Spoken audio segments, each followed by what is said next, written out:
Bon matin tout le monde. Bienvenue à ma présentation « Comment vendre vos compétences WordPress plus cher que vos compétiteurs ». Donc, j'ai décidé de commencer ma présentation en vous parlant d'une compagnie que j'ai fondée en 2004 qui s'appelle Webtrinix. Avec un nom comme ça, peut-être que vous dites « Oh, ça n'a pas dû toffer longtemps ». En effet. Donc, quand nous, on a commencé, notre stratégie, c'était très, très simple. On habitait chez nos parents, on n'avait aucune dépense. Donc, on s'est dit, on va couper les prix. Hein? Quoi de mieux que couper les prix pour avoir des clients? C'est ce qu'on pensait. Donc, notre stratégie, c'était de vendre nos services à 15 de l'heure. Excellente stratégie, c'est moins cher que tout le monde. Par contre, pour pouvoir scaler, la stratégie ne fonctionnait pas très, très bien. Nous, ce qu'on faisait, on faisait de la création de sites web puis de l'hébergement. Donc, ce qu'on s'est dit, c'est on va aller voir les gens qui ont, en fait, nos compétiteurs qui vendent à des prix élevés. Dans ce temps-là, Bell était un de ces compétiteurs-là. Puis on s'est dit, on a trouvé un service qui faisait ce qu'on appelle du reverse DNS. C'est-à-dire qu'on peut mettre c'est quoi les DNS de Bell, puis ça nous sort la liste de tous les sites web qui sont hébergés par Bell. Fait que là, nous autres, on s'est dit, on va les contacter, puis on va leur offrir nos services à la moitié du prix. 6 mois plus tard, on n'était plus en business. OK? Pourquoi? Parce que le prix, ça a un impact non seulement sur nos revenus personnels, mais sur la perception qu'ont les clients de nos services. OK? Donc, mon nom est Maxime Jobin, je suis cofondateur de Satellite WP. Dans les dernières années, j'ai beaucoup utilisé WordPress, donc j'ai commencé un peu comme tout le monde, comme utilisateur. Oups, j'ai écrit WordPress au lieu de administrateur. J'ai développé des thèmes, des plugins. J'ai été chargé de cours, je suis conférencier au WordCamp Montréal, c'est ma 3e année. Donc, c'est ça. Donc, aujourd'hui, je vais vous montrer comment on peut faire pour tirer notre épingle du jeu et vendre nos services plus cher que nos compétiteurs. Donc, c'est très, très, très, très simple. Tout ce que vous avez à faire, c'est de devenir un expert. OK? En devenant un expert, ça va vous différencier de tous les autres. Il existe par contre déjà beaucoup d'experts sur la planète. Avec la mondialisation, on est en compétition avec tous les gens qui sont sur la planète. Donc, c'est important de considérer nos compétiteurs. Donc, la première chose que j'ai faite, parce que je me suis dit, ouais, mais là, les gens vont dire, ouais, mais quand on va sur Internet, on peut trouver des gens qui vendent leurs services pas cher. Donc, j'ai décidé d'aller sur un site que vous connaissez probablement, Fiverr, dont le principe est tout est à 5 $. OK? Donc, je suis allé faire une recherche pour voir est-ce qu'il y a quelqu'un qui pourrait me faire un site web pour 5 $ ou autour de ça. OK? Donc, je fais ma recherche. J'ai trouvé quelqu'un qui va me faire un site web WordPress. Le prix, 205 $. OK? Si vous faites des sites web avec WordPress, probablement qu'à 200 $, vous n'allez pas vivre très, très longtemps. OK? Par contre, est-ce que ce genre de personnes-là, c'est vos compétiteurs? Quand on regarde le genre de résultats que ça peut donner, je ne sais pas cette personne-là, quand les contrastes ont été inventés, où elle se trouvait, mais moi, je ne suis pas sûr que je voudrais considérer ce genre de personne-là pour faire mon site web. Puis je me demande aussi, est-ce que c'est vraiment mon compétiteur? Donc, je me suis dit peut-être que je suis juste tombé sur un mauvais exemple. OK? Donc, je suis allé en voir un autre. Je trouve une personne, il va me faire un site web qui est, selon lui, fully customization. J'imagine que ça veut dire qu'il est totalement personnalisé, mais avec un anglais approximatif. Je regarde le résultat que c'est supposé donner, donc son portfolio, je me dis, c'est quand même intéressant. Par contre, ce que vous ne savez peut-être pas, c'est que moi, je suis un expert en recherche sur Google. Alors, je trouvais ça louche un peu que pour un prix de 205 $ d'avoir un site web puis d'avoir quelque chose qui allait ressembler à ça ici, je trouvais que ça avait l'air un peu professionnel. Et c'est là que je suis tombé sur le thème Team Forest EcoBiz. Puis je me suis rendu compte que le thème qui était supposément 100% personnalisé, en fait, c'était une copie d'un thème qui coûte 49 $. OK? Donc là, après ça, je me suis dit, mais j'ai peut-être juste fait une mauvaise recherche. Ça se peut, ça. Donc, je retourne sur Fiverr et je fais une recherche pour un expert WordPress. Résultat de la recherche.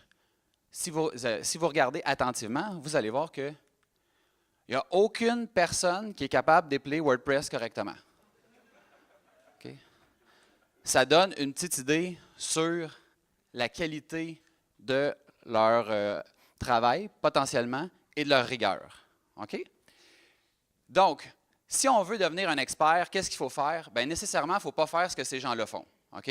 Non seulement au niveau de la rigueur, mais au niveau du pricing.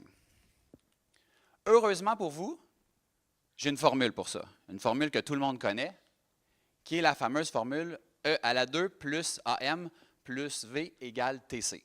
Tout le monde connaît cette formule-là. OK? Donc, on ne passera pas plus de temps là-dessus.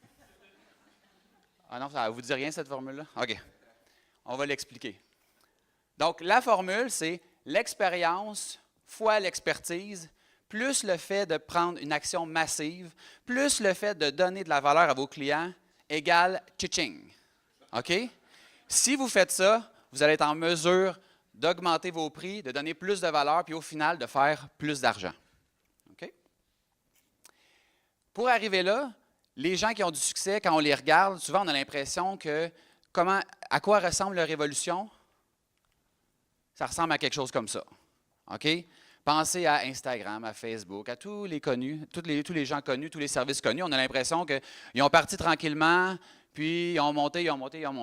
Puis des fois, on a même l'impression que hier, ils n'existaient pas, puis qu'aujourd'hui, c'est un success story. OK? Alors qu'en réalité, la route vers le succès ne ressemble pas vraiment à ça. Ça ressemble plutôt à quelque chose qui ressemble à ça. OK? Et ça ici, là, l'espèce de petit gribouillis, c'est là qu'allait l'argent. OK? Dans mon cas, je vais vous parler d'une entreprise que j'ai créée en 2012, ou en fait d'un service que j'ai créé en 2012 qui s'appelle PlugPress. Est-ce qu'il y en a qui ont déjà entendu parler de PlugPress? Une personne, deux, OK, trois, presque personne. OK. Donc PlugPress, ben, c'est correct parce que ça n'existe plus. Donc PlugPress, qu'est-ce que c'était? J'avais une idée il y a de ça plusieurs années, c'était de dire, je vais créer l'équivalent d'un App Store, mais pour WordPress. Donc, une espèce de magasin en ligne qui allait regrouper autant des thèmes et des extensions gratuites et payants. Donc ça allait permettre aux gens qui développaient des thèmes et des extensions de pouvoir venir publier leur travail sans avoir à créer un site web, gérer le paiement, gérer les demandes de support via un système qu'ils allaient mettre en place. Puis ça allait permettre aux gens qui avaient un site web avec WordPress de ne pas avoir à aller sur Google puis à chercher des thèmes et des plugins payants. Okay? Donc, c'était un win-win pour tout le monde. Donc, je fais ma recherche, je me rends compte qu'il n'y a personne qui fait ça, le marché est libre. Je construis un plugin pour WordPress. Je m'assure de respecter 100% des règles sur le site de WordPress pour pouvoir déposer mon plugin. Je lis le guideline, je lis les règlements. Mon plugin est gratuit, donc il n'y a aucune barrière à l'entrée pour ceux qui voudraient l'utiliser. Bref, au moment où je déploie mon plugin, mon service devient visible pour les millions de personnes qui utilisent WordPress. Je soumets mon plugin est accepté, la vie est belle. 2 jours après, je reçois un courriel qui me dit que mon plugin est banni à vie. OK? Donc, je contacte l'équipe de WordPress, puis je leur demande, je dis, écoutez, j'aimerais ça comme comprendre. Moi, je n'ai pas juste fait un plugin puis je l'ai lancé, je me suis assuré de lire les règlements et je m'excuse, mon plugin respecte tous les règlements. Je reçois une réponse quelques jours plus tard et la réponse disait essentiellement « Retourne voir la réglementation ». Je retourne voir la réglementation et il y avait un petit point qui avait été ajouté, OK? Qui disait essentiellement que on ne peut pas avoir un plugin qui servait de façade pour pouvoir vendre des produits via le repository de WordPress. OK? Donc, en l'espace de 2-3 jours, c'est 1 an et demi de travail qui a été mis aux poubelles. OK? J'ai un article sur mon blog si ça vous intéresse d'en apprendre davantage là-dessus. J'évalue la perte à peu près à 100 000 un an de travail, l'effort, le marketing, tout ça. OK? Puis on s'entend que moi, mon plan était basé sur le fait de dire, bien, si je vais sur le repository de WordPress, bien, je n'aurai pas à payer des frais énormes en marketing pour faire connaître mon produit. OK? Quand je vous montrais le graphique tout à l'heure, bien ça en fait partie, l'espèce de back and forth. Fait que des fois, j'avais fait beaucoup de pas en avant en développant le service. Je pensais que c'était quelque chose qui était très, très bien. Puis en l'espace de 2-3 jours, j'avais fait un énorme pas en arrière. Ce qui m'amène à vous parler des règles d'engagement. Donc, qu'est-ce que vous devez faire pour vous assurer, OK, de pouvoir passer au prochain niveau. La règle numéro 1, c'est de ne pas compétitionner sur le prix. Okay? Souvent, on va regarder qu'est-ce que nos compétiteurs font. On dit, ah, ben, lui est moins cher, ben, moi, je vais accoter le prix. Mauvaise idée. Okay? Pourquoi? Imaginez que vous vous promenez sur la rue, okay, puis vous voyez un magasin. Vous ne connaissez pas ce magasin-là, pas du tout. Okay? Vous entrez dans le magasin A, et vous voyez cette belle paire de jeans.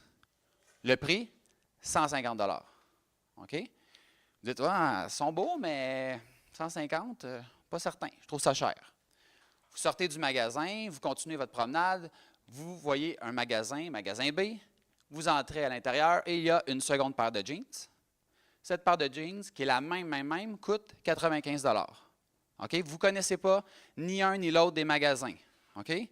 Qui ici sort du magasin B, retourne au magasin A, puis essaye de négocier pour avoir la paire de jeans qui était à 150 $ pour 95 $? Personne.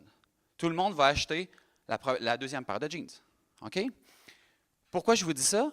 Combien d'entre vous ici se sont déjà fait dire par un de leurs clients, suite à une proposition, ben j'ai parlé avec un autre développeur, puis il peut faire exactement la même chose pour moins cher. Hein? Tout le monde se reconnaît. Hein? Il y a toujours un client qui vous dit, ouais, mais moi je connais quelqu'un qui pourrait me le faire pour moins cher. OK? Il y a peut-être quelqu'un qui peut le faire pour moins cher, mais il ne fait pas exactement la même chose. Ce n'est pas la même paire de jeans.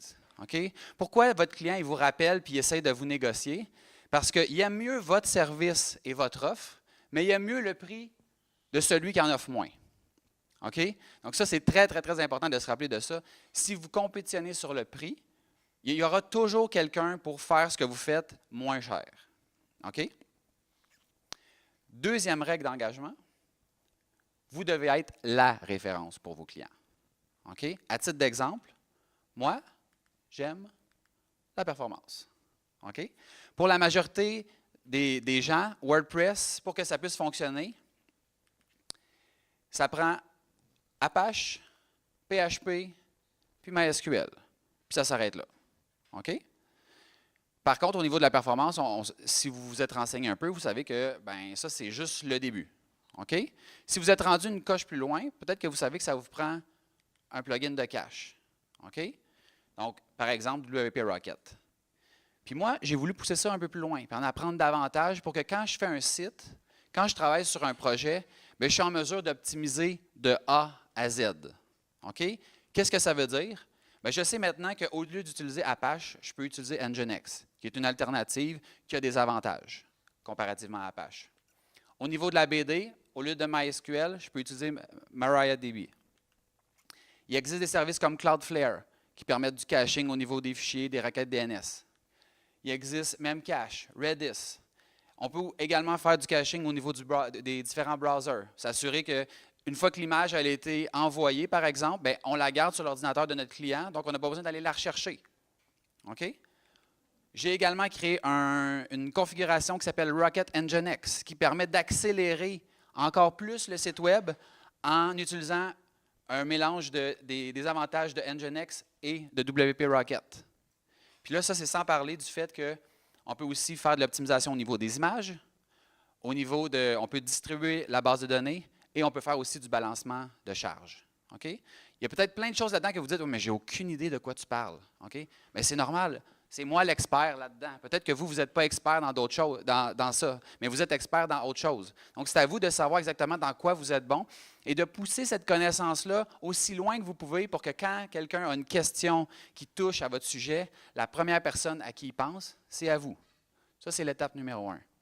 Ensuite de ça, c'est de s'entourer d'experts. Puis on va en reparler un petit peu plus tard parce qu'on ne peut pas tout connaître. Par contre, il y a moyen que les gens pensent qu'on connaît tout quand on s'entoure de gens qui connaissent les choses que nous, on ne connaît pas. Prochaine règle, défiez vos clients. OK? Qu'est-ce que ça veut dire? À toutes les fois que je rentre sur un projet, j'essaie de comprendre c'est quoi les objectifs d'affaires de mon client. Quand un client vous dit ben moi, je veux un site web parce que tout le monde a un site web, fait comme ça, ce n'est pas un objectif d'affaires, ça. OK? Puis qu'est-ce que ça fait quand on accepte ce genre de réponse-là? Bien, ça fait en sorte qu'on n'est pas en mesure de pouvoir clarifier c'est quoi les objectifs et que quand on livre le site web, Bien, le site web n'est pas vu comme un investissement, mais il est vu comme une dépense, parce qu'on n'est pas capable de mesurer c'est quoi le succès. Si mon client me dit, moi, mon site web, je veux qu'il réduise le nombre d'appels parce que je vais avoir une fac sur mon site web, ou je veux augmenter mes ventes. OK, mais tu veux les augmenter de combien? Si son objectif, c'est de les augmenter de 10 000, puis que grâce à notre travail, on réussit à augmenter les ventes de 20 000, bien, c'est facile de dire au client après, bien, regarde, tu vois, toutes les fois que tu me donnes 1 $, il y a 2 $ qui reviennent. OK? Si on n'a pas d'objectif puis qu'on n'est pas en mesure de mesurer, bien, ultimement, on ne sera jamais capable de justifier nos tarifs et nos augmentations de tarifs à nos clients.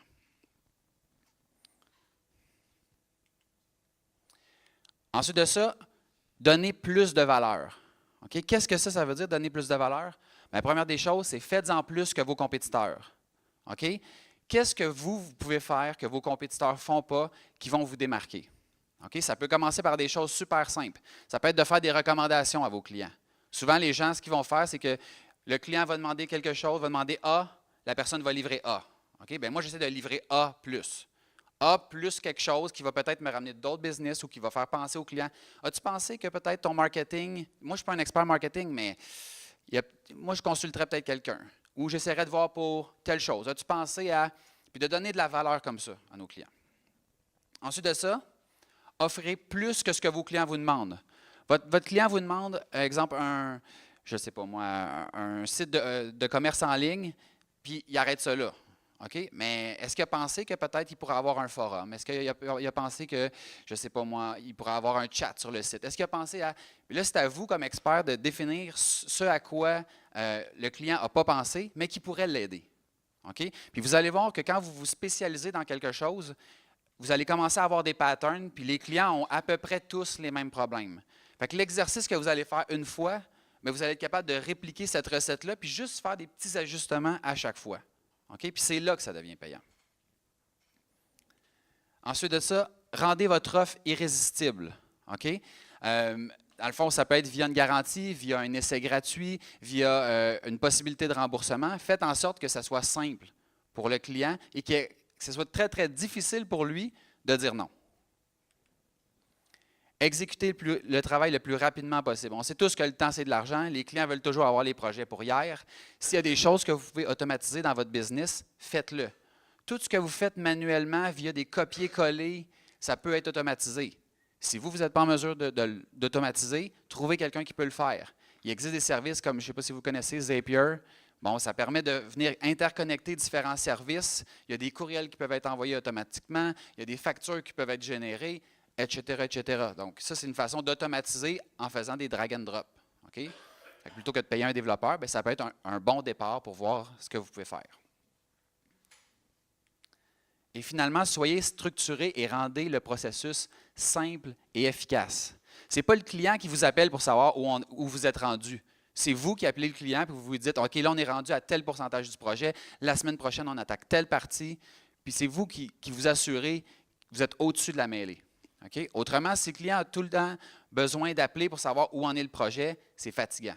Okay? Moi, quand je reçois un appel de quelqu'un qui me dit « Hey, je t'appelle par rapport à ton projet, on est rendu à tel stade, la semaine prochaine, on fait ci, on fait ça. » Je suis comme « Wow, ça avance. » J'ai l'impression que je ne suis pas juste un numéro, puis ça me fait plaisir. Okay?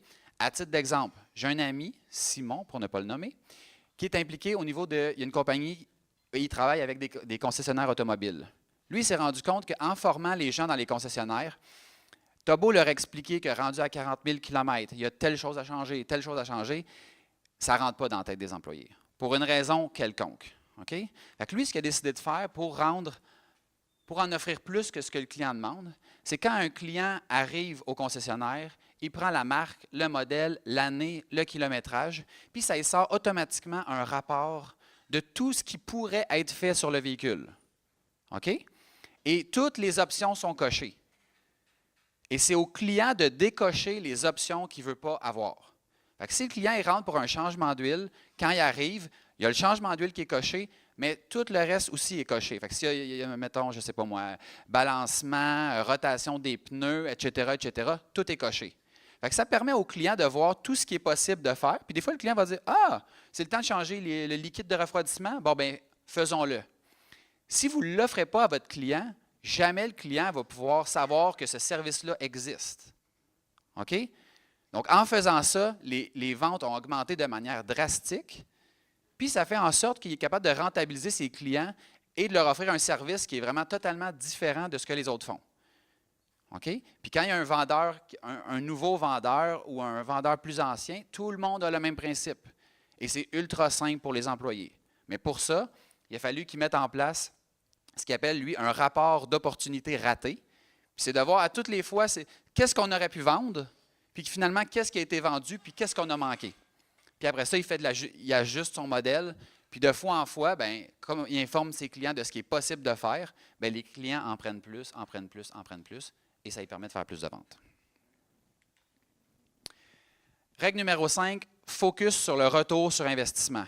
Quand vous prenez un nouveau projet, très, très, très important de définir les objectifs, puis de voir comment on peut avoir un retour sur investissement le plus rapide possible pour le client, ce qu'on appelle les quick wins. Okay? Qu'est-ce qui est simple, rapide à faire, puis qui va faire en sorte que le client va faire « wow ». Okay? Focussez là-dessus. Si vous focussez là-dessus, vous allez voir, après ça, tout ce que vous allez proposer au client, il va dire « c'est un no-brainer, à toutes les fois que je dis oui, ma business va mieux ». Règle numéro 6, la proximité est clé. Okay? Ça, ce que ça veut dire, quand je parlais tantôt des experts, vous devez être un expert dans votre domaine, mais vous devez également créer des liens avec d'autres experts qui font des fois ce que vous faites, parce que de s'associer avec quelqu'un qui fait exactement la même chose que vous faites, ça peut être, souvent on voit ces gens-là comme des compétiteurs, mais ça peut devenir des alliés si vous avez trop de travail. Okay?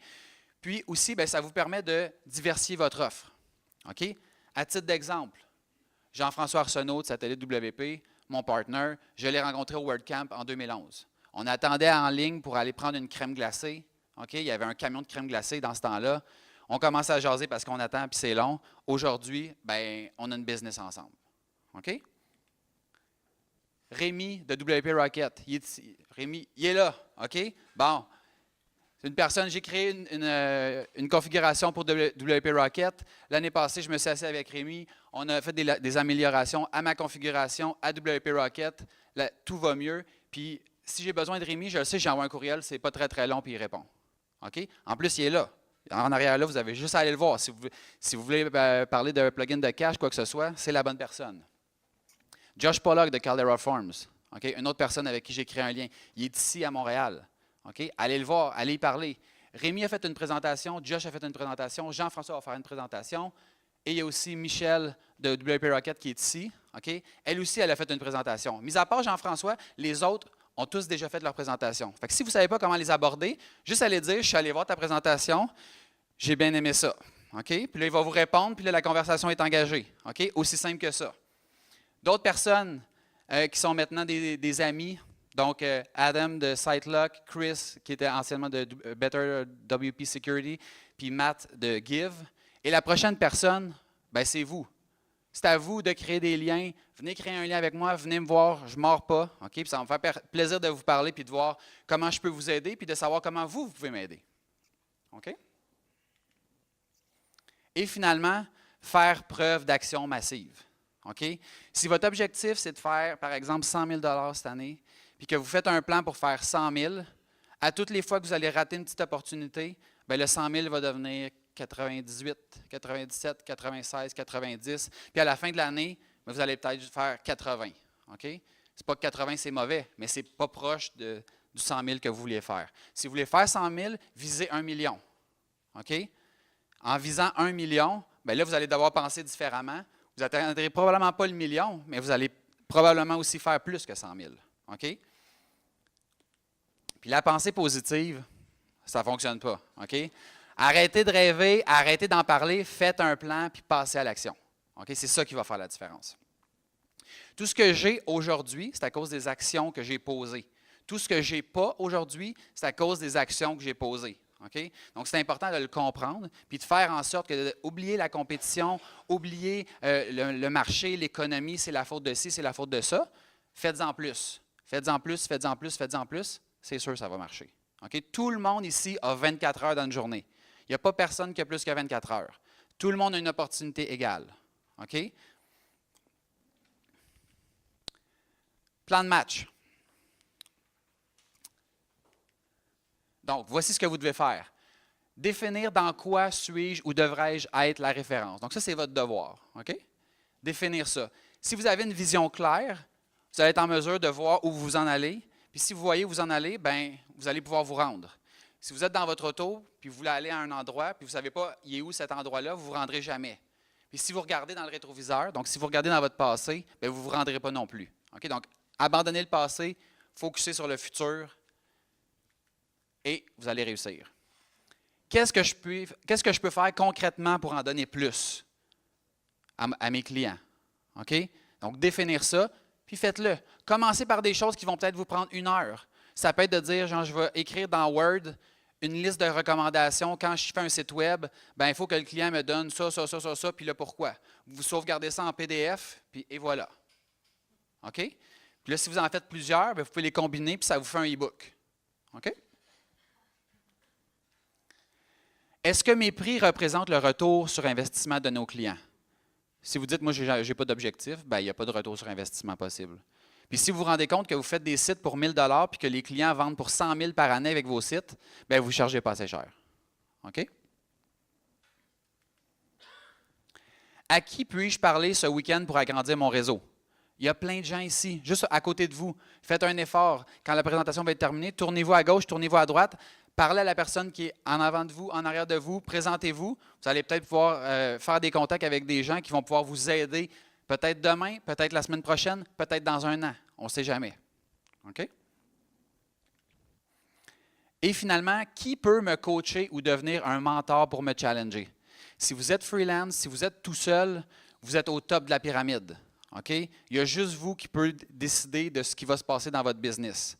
Je vous suggère et recommande fortement d'avoir un coach, d'avoir un mentor qui va pouvoir vous challenger puis faire en sorte de vous dire, OK, là, t'es un peu, là, tu vises de faire 25 000 dans la prochaine année, pourquoi tu ne vises pas 50? OK, c'est bon, je vise 50. OK, maintenant, qu'est-ce que tu vas faire pour atteindre le 50? OK? Puis de poser des questions, puis d'accepter de se remettre en question, c'est la façon d'avancer. Okay? Si vous regardez tous les grands de ce monde, okay? Les sportifs, combien de sportifs dans la Ligue nationale, au baseball, au football, n'ont pas de coach? Aucun. Ils ont tous un spécialiste en nutrition, un spécialiste en ci, un spécialiste en ça. Ce n'est pas parce qu'ils ne sont pas capables de bien manger. Okay? En théorie, le plan, on le fait 1 fois, puis on le suit.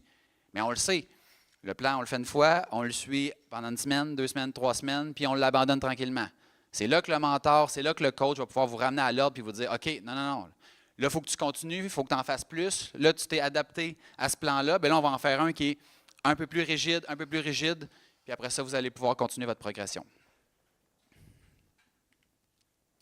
Pour vous inciter à prendre action, OK, je parlais d'action massive, je vais même vous aider. OK? Donc, les 5 premières personnes qui vont trouver une façon de me contacter par courriel, OK, je vais vous donner 1 demi-heure de mon temps pour parler de votre business puis voir comment je peux vous aider à améliorer vos pratiques, mais aussi avec qui je peux vous plugger, vous dire, va parler à cette personne-là, fais ci, fais ça. OK? Ça me fait plaisir. Ultra simple. Trouvez mon courriel, envoyez-moi. OK? Si vous voulez venir me parler après la présentation, ça va me faire plaisir. Même affaire. OK? On n'a jamais trop de contacts dans la vie. Et voilà, c'est la fin de ma présentation. Donc, je vous invite, je vous dis merci, je vous invite à passer à l'action. Puis, s'il y en a qui ont des questions, bien, il reste quelques minutes pour pouvoir les poser. Merci.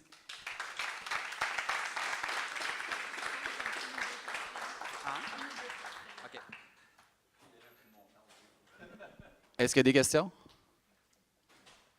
Non? Tout est clair? Ah, il y a une question ici. Oui. OK. Merci. Donc, il n'y a pas de question. C'était juste un commentaire qui dit qu'il a beaucoup aimé la conférence. Merci.